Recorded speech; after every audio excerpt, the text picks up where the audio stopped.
started. So welcome to Critical Condition, the nature of mind. The session is now live. Why don't we go around giving a one-line introduction of ourselves, and then Shik can take the floor. I'll start. I'm Pooja. I'm your moderator as well as one of the inquirers, and I'm a cultural guide for Bombay. So voila. Next, Gitika. I'm Mudassir. I'm a movement teacher with grade school children and an alignment coach with adults. I'm also an instigator with few grassroots movements in Bangalore that focus on water or human conflicts. Boom. Gitika. Hello, I'm Geetika. I'm a final year student of exhibition design at NID in Ahmedabad. So currently I'm working on a project with my classmate on utopianism in design thinking to make like a feminist future. And the narrative of Extinction Rebellion has always been like so powerful and scary, which is why I wanted to attend this session. Shik, it's yours. Awesome. Thank you. Thanks for introducing yourselves. So briefly, yeah, I am Shikhar. I am currently a student at Year and Years College in Singapore, where I focus on environmental social sciences and more on the sociology and economics aspect. And my interest in particular is in how can we make the right sort of changes, the strategic changes to build societies of the future. So alternative visions, right? Alternative futures. And yeah, and it's very interesting to try and sort of that with the concept of Extinction Rebellion, which is primarily can be seen as a movement that is resisting against the status quo and actually publicly claims to not offer solutions for the future. So I think it's interesting to sort of navigate and explore that tension between not offering solutions, but still playing a major role in building towards alternative futures. So that's sort of what I would like to share more about. And Blanca, when she joins, I think will be sharing more about the actual resistance aspect. And there's also like I think Extinction Rebellion, as you might know, grew in the global north. It started from the UK and then it spread out to sort of the Western European countries, to the US, Australia, and then slowly kind of started having some kind of groups spring up in the global south, quote unquote, Latin America, Africa, Asia. And then since I've been involved, I took a year off to focus on XR, to try and set up XR India with some other people. And in that time, I was exposed to a lot of the dynamics of trying to start something like XR in regions where rebellion is nothing new, where it's been going on at least for 3-4 centuries since colonization started, but in many places even before that. Right. And yeah, so I think that's kind of what I am interested in talking about, and in general talking also about like how decolonization or like deconstructing of all the sort of power imbalances and the toxic system, how that can be done in practice, because the reality is that even in movements, even within spaces where we really want to be radical and be transformative, we still exist within the system. And many of the a lot of the symptoms of the system are sort of very clearly evident. And so challenging them or challenging ourselves is also something very interesting that I've found through the journey within Extinction Rebellion. So yeah, sorry, that's like a brief blurb. But yeah, should we just, because I was told that this is supposed to be like a coffee table conversation. Yeah, so do people have responses or questions, or how should we go about this? How would you like to do it? How would you like to get everyone involved? I mean, you say it's all on you. Whatever you want. This is a. Yeah, so I think I like it best when it's interactive. Like I don't like to lecture really. Yeah. So what I've been doing is I'm watching your video, and there are these 10 principles that through which 10 principles and 3 demands with that anyone can be a part of XR is what I gather from the basic homework. So if we can get started on the 10 points, maybe that's a conversation we could have. Like for me, it's while I I seem to resonate with most of it, except this one, two thing where I would like to know, like how do we go about it? So I don't want to jump into what I have, what I really want to put a focus on, but if we can go step by step, that would be good starters. Yeah. Yeah. Do any other people have thoughts on that, or should we start with that? Yeah, Geetika? I would like it to be contextual to India or Right. even the quote unquote global south. Yeah, that's great. Okay, great. So thanks for that. So yeah, that is indeed something that has come up in the journey to try and sort of decolonize the movement from within. So this is called the XRDNA, and it's meant to be the 10 principles and values, the 3 demands, and the modes of action that are supposed to be disruptive, escalating, and sustained and based on sacrifice. So these are the 3 components that within XR we call the DNA. The question, of course, always is, do people get that, given how it's a very loose sort of movement with no official structures? But just maybe going into the principles and values, I can read out all of them, because I mean, not read out, speak out all of them, because I have them memorized, and maybe talk about how there's a difference in interpreting those values between the global north and the global south. So the first value is the most important. I think it's called, we have a shared vision of change. And that is meant to sort of imply that at the end of the day, we should all be assuming best intentions of each other within the movement, because we all believe in a better future, right? The tension that sort of arises there is, for example, especially around aspects of justice, I think, because XR grew out of this ideology that we need to mobilize the masses, and we need to do it through a dramatic urgency-based messaging, right? Like climate change is urgent. It's we're already too late, and we need to do what is necessary, which is principle number 2.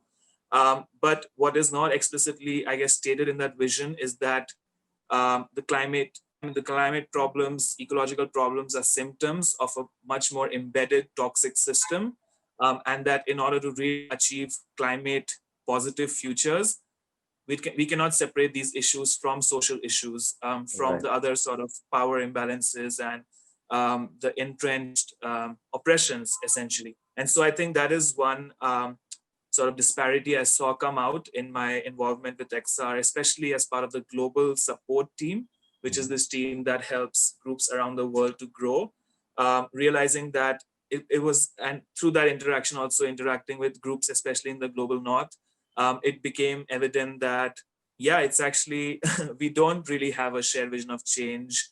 And it's something that needs to be cultivated and co-created together, because that honestly is what I believe the world is waiting for, right? Because we have so many stories about how the current system, the status quo, is terrible, but we have very few stories about how we are co-creating better alternative futures and accepting that, okay, climate breakdown is happening already. It's not something in the future. In Bangladesh and in other parts of the world, there are communities already adapting.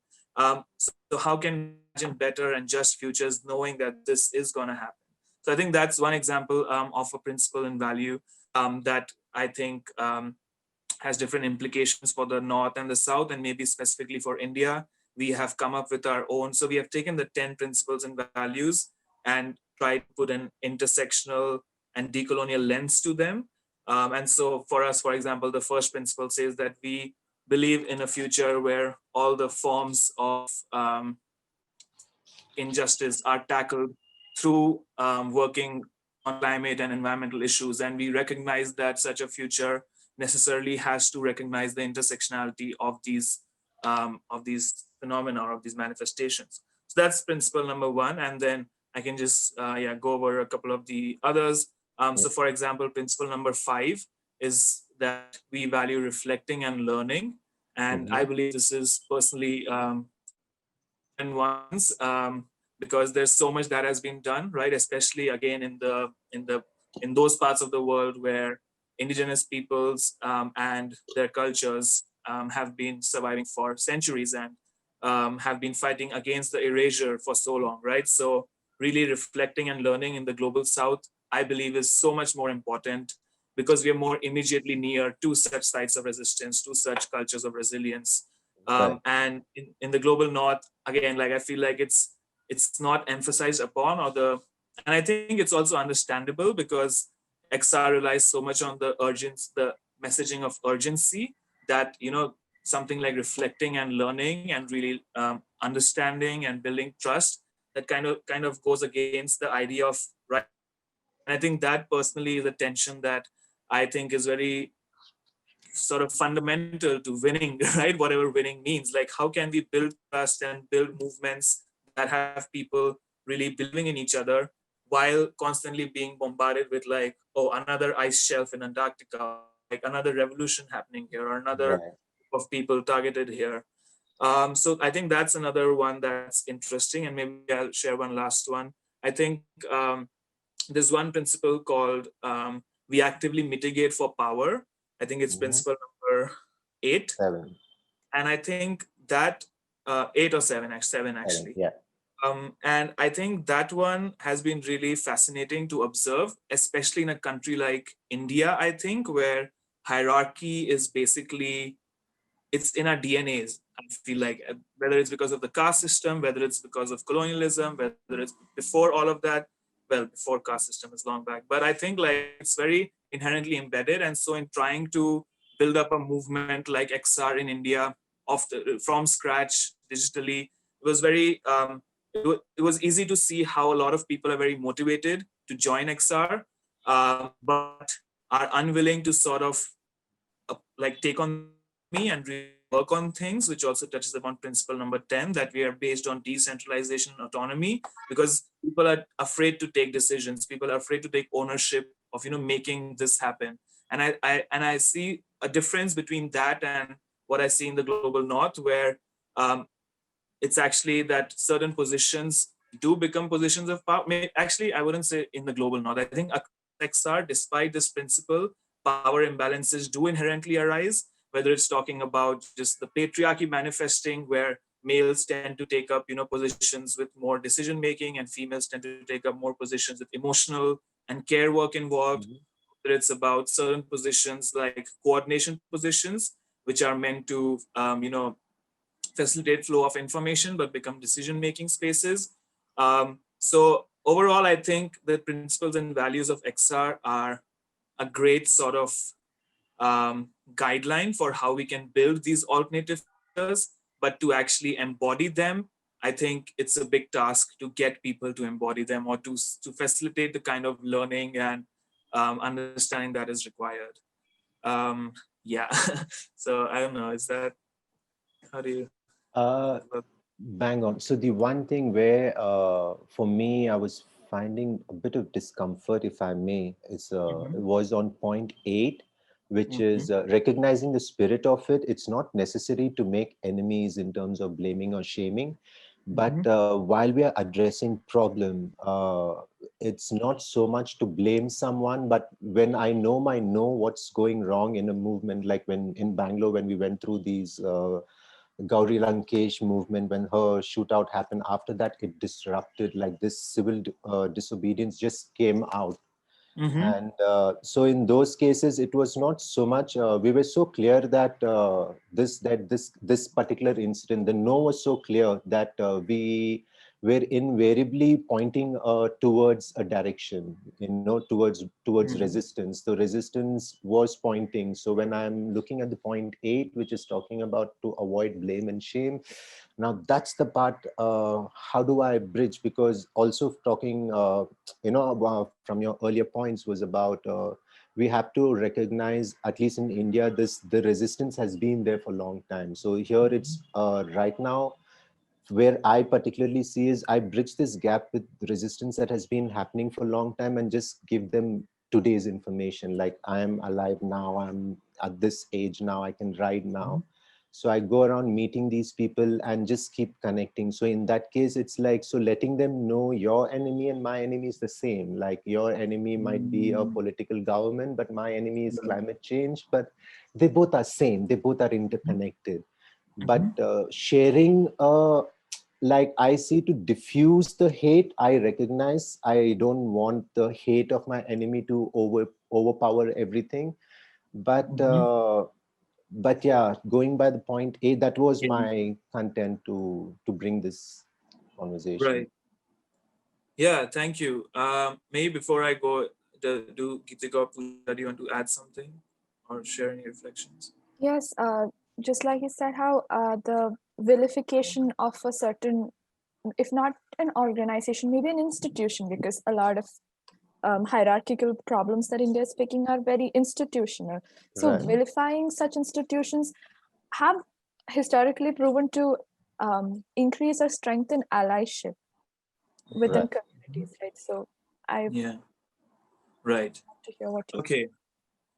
Yeah, so it is definitely a conversation that has happened before, because people often ask, like right now with the Adani mine, the SBI, Absolutely. agreeing to that amount of money, you have to be like, you have to point the finger at SBI, and with other similar instances, you have to kind of, I don't point fingers at least, and maybe shame and blame. I think the way, and there's no sort of concrete answer to this, but the way the conversations that have transpired are, a this is more about individuals. So we don't blame or shame individuals. So people, so saying that it is, and it has both internal and external aspects. So internally within the group, I think it's very, very important to not blame or shame, because that immediately sort of causes that polarization which we see happening across society right now.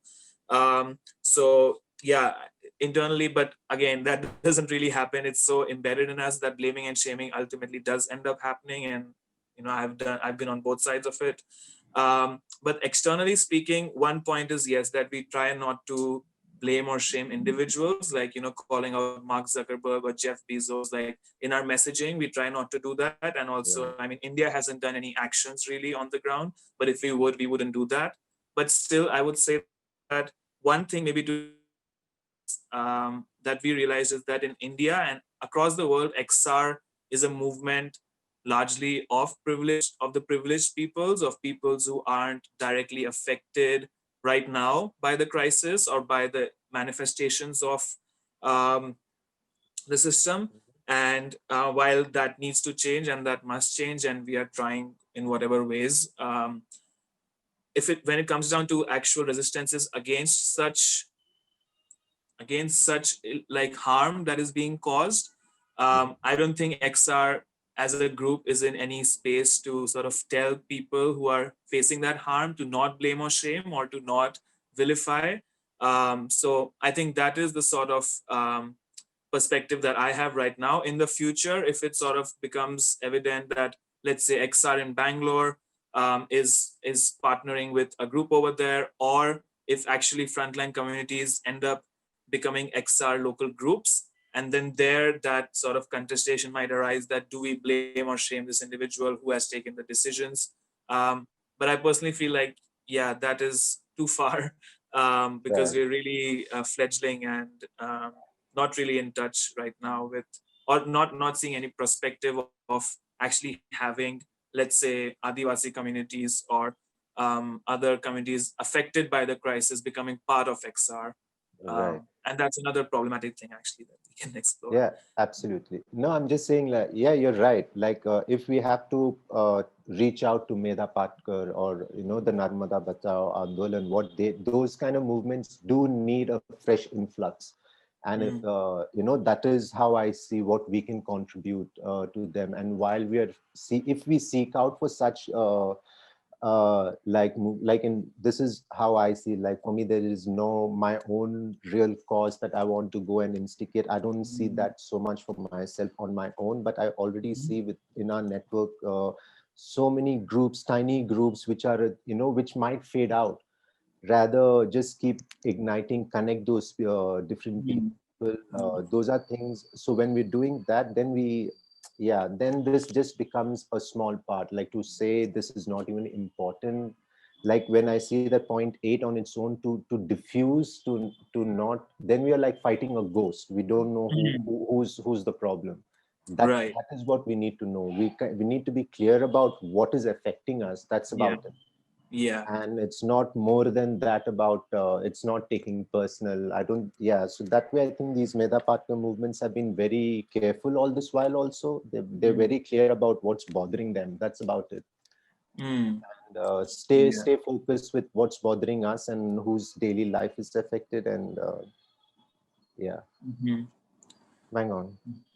Yeah, and I think that I think it's for external reasons, the eighth principle is more about the messaging. How does XR message? What kind of communications do we use to phrase that certain action against such a company or such a infraction? But also the other point you brought up is interesting about these smaller groups out there that sort of mostly arose in resistance to something, and then when that resistance sort of stops, that functioning stops, or it breaks apart again. And I think that is something which XR in the longer run, I would say, has the potential to instigate, is the sort of trying to stitch this patchwork of collectives across India into some kind of a shared vision, where there might be many other differences, but we might be able to share this common vision of every individual having the right to be a part of their local ecosystem, right? Like that is something that is needed right now if we want to really have a future. And that's where also what I was sharing earlier about the problematic aspect comes in, is that given the nature of being a sort of organizational member of XR, which requires one to give time, to be part of sociocratic processes, to invest energy, which is quite different from, I think, in many cases, frontline activism, where it's more action oriented, putting bodies on the line and much greater sacrifices. It's been difficult, and I foresee it continuing to be difficult to engage and involve individuals, at least, who are willing to sort of be part of XR on the inside. And so what we would like to do is to figure out a mechanism where the people inside of XR are those who are able to make sacrifices of that time, volunteer that energy, volunteer those skills, and use it as a way to dismantle the privilege in the first place, and to try and provide that extra capacity, extra support to the frontline resistances, even if they might be in some ways contradictory to the principles and values, because like they can't be applied as is for resistances. But that's a space to be negotiated and explored. Nice. So I'm understanding that this is XR is at least attempting to help people realize the power of their privilege and try to exercise what kind of skills, or even when you think of time to rebel, it is in a sense a privilege, but like focusing it on to things that matter. Actually, I have a question followed by another. So is it right of me to assume that XR adopts a very a real and impending idea of a dystopic vision for the world, for climate in general, in order to mobilize people? And if so, how does utopianism or utopic thinking go with the narrative of Extinction Rebellion? How do you, if you do, how do you envision a utopic future? Right. Yeah, that's a great question. And I think it goes back a little bit the global south, global north dynamic, in that from my experience, I've realized that it's in the, okay, let's maybe say between India and the global experience, is what I've realized is that in the origins of XR, it's definitely, we are headed for dystopia if we don't act now. That is definitely the case. And I think it has largely remained the same, although with the COVID crisis, there are now, I personally am trying to get in more sort of build back better, positive future sort of imagery and messaging.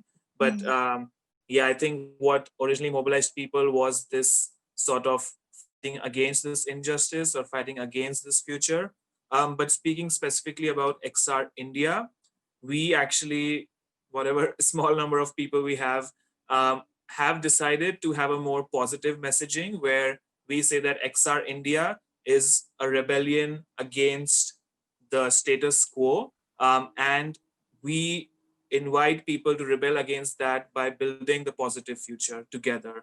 So, for example, one of the, in terms of ideological underpinnings of this is that we are in touch with Vikalp Sangam and Ashish Kothari, who came up with this radical ecological democracy framework, which is like these 5 intersecting spheres of ecological wisdom, economic democracy, direct democracy, social justice, and cultural diversity. And so we are trying to, in our messaging, gradually, again, capacity is always a big issue, but through our messaging, we are hoping to sort of show that regenerative futures are possible, and we can achieve them together by working on an India-wide awareness spreading of regenerative cultures, or that better worlds are possible, and we are actually trying to kickstart a collective youth visioning exercise for India, where we're trying to crowdsource visions of how India could look like in 2050, and then mobilize political action, both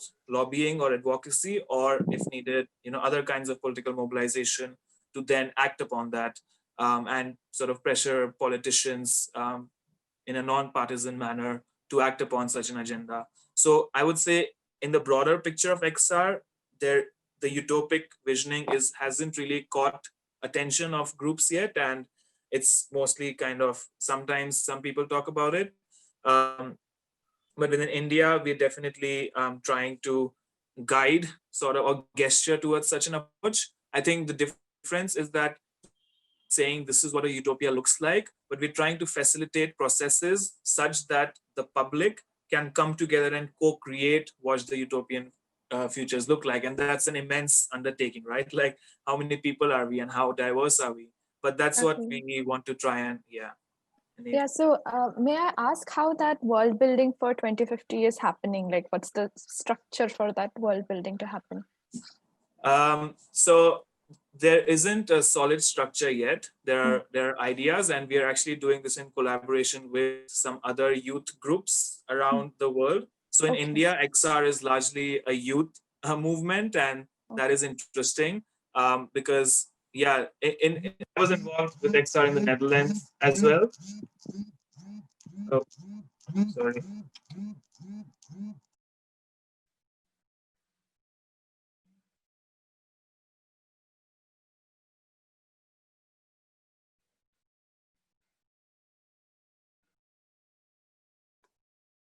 Sorry, give me a minute. Blanca just called me asking for the link. So 1 second.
Sorry about that. Yes, I have sent it over.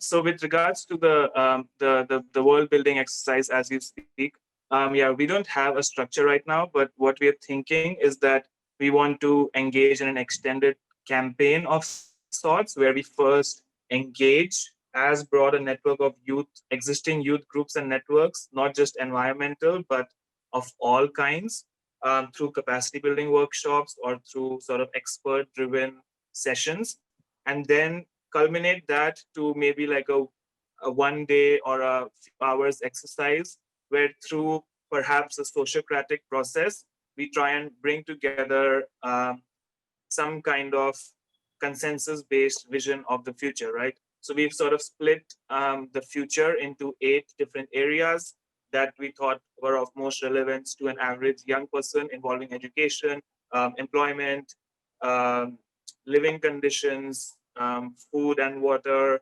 energy, and yeah. So that's what we're thinking, but it's very, very fledgling. And yes, any help or interest is absolutely great. Is this activity that you were talking about part of the October uprising, or is that a separate thing? Sorry, could you repeat that? I missed the first part. No issues. I was wondering if this fledgling that you're talking about of Worldbuilding is part of the October uprising, or is it happening separately, and how can we be part of it? Yeah, so the thing is, the October Rising, if you're talking about the one for 2021, there are no conversations about that, neither in XR India or in most of the global South countries, because generally speaking, we have realized that at least the XR way of working or the XR messaging, which revolves around climate change, it is very difficult to mobilize people for civil disobedience or mass civil disobedience in India. And so that's why we have tried uh, sort of adopt approaches to understand, in the case of India, what kinds of actions are most critical to generating the kind of momentum required to actually achieve the goals, right? So the goals remains the same. Tell the truth, act now, give power to the people. Those are the goals, regardless of what XR is. But in the global north, the sort of philosophy, the scholarship on which XR's origins were created, they are, yeah, there's a lot of like there are some interesting things to be looked at there. For example, Erica Chenoweth, the author who wrote about how in more than 54% of the cases where there was non-violent civil disobedience, there was a regime shift. But she was talking about instances where it's the entire country at sort of civil turmoil, you know, and not about something like climate change, which is abstract for most people. He is really connected to other issues on the ground. Like probably there are many people right now, including the farmers that are mobilizing right now, including Adivasis, who are resisting against something related to the environment, but you can't say, you can't ask them to mobilize as XR for climate change. So I think we haven't, that's what I would say. So our focus is indeed on, sorry? So, and most stakeholders in India happen to be institutionally oppressed as we speak. So. Absolutely. Yeah. No, but this is where I was. I'm sorry. This is where I was also trying to bring in this the old resistance, like the farmers or the Dalits or the any water. Most rivers around India have its own struggle. Now, any river struggle from a person who's living like by the river basin people, for them, climate change is the last enemy. For them, the first few enemies are the dams that they see, the change of water, the construction, the sand mafia that's diverted. You know, that physical thing, smaller things that they see, that is their immediate enemy, or that is the change, that is what they resist or rebel. That is where everything starts. Now that is their ground zero. Now where we are coming from is looking at this earth as a one object, and all, and which is where climate change becomes our one bang on, which is all right. But it's like that same style has the local name for climate change happens to be sand mafia, right, or construction lobby. That just seems to be the local name. So then I want to, like, we need to add those local names. I just say that's about it. And this is like it's a hand signal for appreciation that we use in XR and some other non-verbal. Yeah, but yeah, absolutely, that's great. And I was like, I need to write this down. But yeah, I think that's a great insight about how it can be made more feasible or viable, basically how the XR concept can be made useful for on-ground resistances and to make those sort of transnational connections. So I think Blanca is on the call now. Maybe it'd be good to get her in. Hi, everyone. Sorry, I had some technical problems as always, but happy to be here with you guys. So would you like to maybe introduce yourself and just share stuff? We've just been discussing mostly about XR and India and the global South sort of areas. Yeah, I'm hearing it's very interesting, right? Because my name is Blanca, though I'm White Lakes as an activist, but that's just my nickname. I started Extinction Rebellion in Denmark. So actually the site that I'm bringing here is completely different. It is from a privileged point of view in a very privileged country. And then I also did rebellions around the south of Spain, of Europe, like Spain, France. So it's a completely different point of view. I'm hearing you. I find it very interesting. Here in Europe, the movement has had an exponential growth since we started in 2018. And this is because we mostly have democracy or the structures to be able to freely speak about this. Um, so Extinction Rebellion used the strategy of this talk heading for extinction, but what to do about it.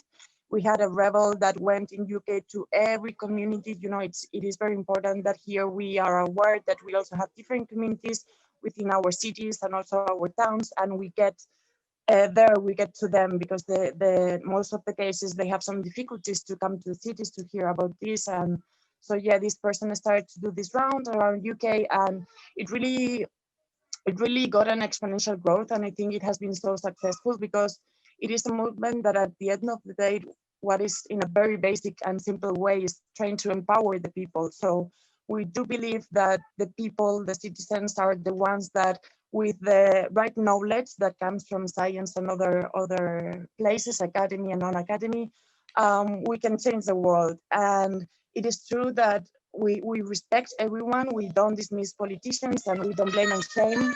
But because of the system, how is it in place? You know, every 4 years we change the presidents. Every 4 years there is a new trend, a new economy, a new industry that needs to be supported, at least here in Spain. So it is very difficult to have a systemic change planned for a long term, which needs a lot of recovery and changing, you know, the kind of energies we're using right now. So yeah, like here we are privileged enough to raise up our voices, to go to the streets, and it is very important that we go along with fear. It is a lot of fear to be in a front line and suddenly see that maybe your freedom is going to be taken for many years. Maybe if you go to jail, you know, for many years. So there is a lot of fear in that sense, but at the same time, we understand how privileged we are to be able to go to the streets, really make an economical damage, because, you know, in history in Spain, we have been demonstrating peacefully strikes for many, many years, and nothing has happened, nothing has changed. So yeah, we really want to damage the government, but just so they come to talk to us, you know. And this is something that has been very successful in XR, and also how different it is, for example, from Greenpeace or other movements that have been years trying to do the same, but why Extinction Rebellion has been a bit more successful these days than Greenpeace. That's also something very interesting to talk about, but maybe I stop talking and I pass it to someone.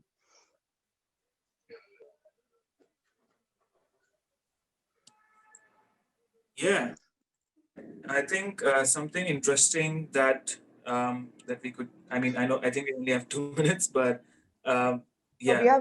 So we have another 7 minutes. Okay.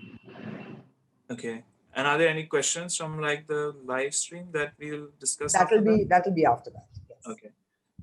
Yeah, so I think just briefly something interesting to explore would be how, whether it's the global north or the global south, like I shared earlier, like XR is largely comprised of privileged peoples, or relative privilege at least, because I also have interacted with rebels in Latin America and in Africa, and there, for example, the impacts of COVID have hit the rebels much harder than in Asia, from my experience. So there are definitely, the global south is not a monolith, you know, but generally speaking, I would say in majority of the XR groups is the privileged people. And so something, I think a common issue that is faced by XR groups is the involvement of the so-called, I guess like the marginalized, you could say, are one category, but then there's also the working class, which isn't marginalized in, you know, how you would say minorities are marginalized, or, you know, indigenous people are marginalized, but they're still sort of victims of the system. And I think whether it's the UK or it's India or it's, I don't know, like Uganda, getting those people into the movement or allied with the movement is always the most difficult. And yeah, I think it'll be interesting to hear whether that has been successful for you, Blan, or if, I don't know, the other participants have any thoughts about that. All I can think of is the upcoming panchayat elections around me. And I don't even think I have the scope to even speculate if there is a candidate who even cares about climate crisis. Like the point that you brought up about the working class, I think the sticky situation is that they are both oppressed by the institution, whereas they benefit and depend upon the same institution for their livelihood. So the same companies that we may Yeah. vilify in our narrative may in fact be providing them with jobs and livelihood. Yeah, that's the carrot dangling, and that's the catch-22. That's the temptation, or however you want to see. But that's true. That's bang on. But it is with the same. Yeah, I think panchayat elections is like the last element. Like it's the last thing we do. So yeah, I don't know what we can do for the next 20 years. I'm not sure with elections as such, but it's between the elections. There's so much to do, I feel. Yeah, let's see. Which village, which elections, where are you from? Where you at? I'm in Kerala, in Ah, the city called Kozhikode. okay. Oh. Cheers. But yeah, Blan, do you have any insights or experiences about like integrating working classes into like XR in Spain or in Denmark or any? Yeah. Yeah, I mean, yeah, like the first thing to recognize from Extinction Rebellion is that it is a movement that started from the middle class in UK. We started, from there we have had many challenges to be radically inclusive. Like, I don't know if you know that Extinction Rebellion, one of the things that we have different from other movements is that we have a self-organized system very well in place. Like we are very well organized. And sometimes it is very difficult to give the power to the people, or for people to feel that they have the right to do whatever they envision, And I think we have had a lack of capacity, definitely, to go to these communities. Like in Denmark, I was doing outreach, and I've been 8 years studying science, and I didn't have any teacher talking to me about climate change. I knew about the crisis, but I didn't know that we had so many little time, And when I realized, and I started the first thing doing outreach, I was going to the streets and I was like shaking the people, like, fuck, we're in a crisis, like you need to do something about it, and like, please help, But then you realize that, of course, people have other problems, and it is not the way of sharing what is happening, right? Because it comes with a lot of fears once you realize where we are at. So yeah, we have had many difficulties. First, because of the priorities that these communities have. Second, because of lack of capacity of people going to talk to them. Third, because I've realized, I always have been grown up with this sense of inclusivity from my parents, etc. But I've been grown in a toxic system. Sometimes I'm oppressive. Sometimes I have colonialist words or ways of doing things.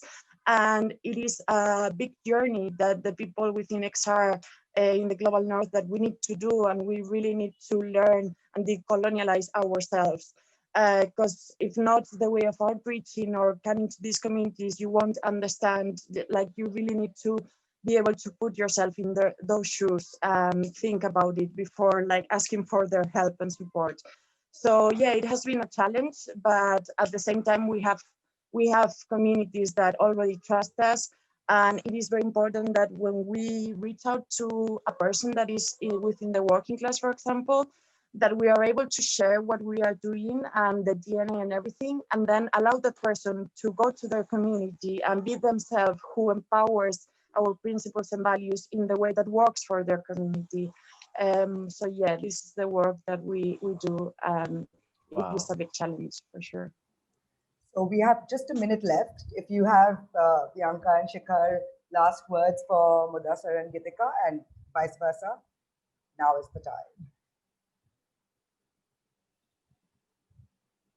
Maybe just, I mean, since both of you are in, if you're interested, we desperately always need capacity. So, you know, even if it's like just to like get in touch for a conversation or to give some ideas. So that's on the table. And if you know other people as well, but yeah, but Right. love to carry on many of these conversations. For sure. Beautiful. Hi, Geetika and Madasar. I'm sorry, I'll have to say I'm, goodbye to yeah, both of beautiful. you, as our time is running out and we have some questions from our audience as well from this live stream. You guys can get in touch and see our panel discussion after this as well. Yeah? Perfect. See you. Hi.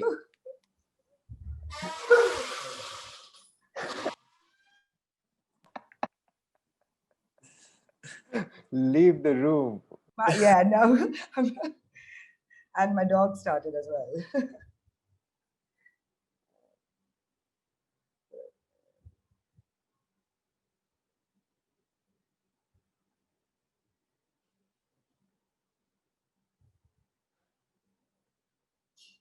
Has Bianca left again?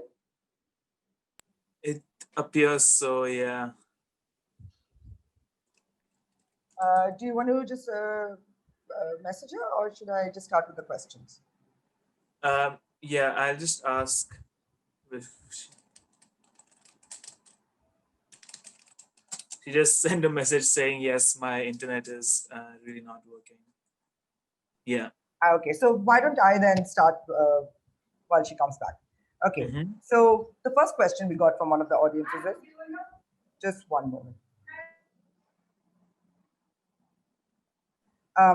What's the XR representation and presence like in India as of today? Yeah.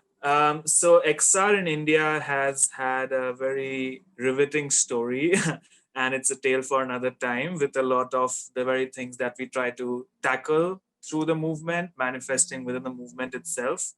Right now, I would say the XR India movement comprises largely of a loose group of people that are working across cities, so at a national level, to try and set up the movement and make it able to like manifest on the ground. And within this team, in terms of representation, it is I think it has people from Delhi, Mumbai, Bangalore, Guwahati, Goa, and what else? I think a couple of Vizag, Hyderabad. So it's mostly made up of, not mostly, I think entirely made up of people from the big cities or maybe a couple of smaller cities. But yeah, it's a pretty small group right now. Does that answer representation question? Yes, for now. I mean, I'm sure it can go into a bigger thing, but as we are short on time and we have 2 more questions to go. Awesome. So, okay, so the next one is, why are there not any prominent political parties driven by the youth? Are we systematically kept out of the system of power? That's a fantastic question. And I mean, I there's no answer that anyone can give definitely to that.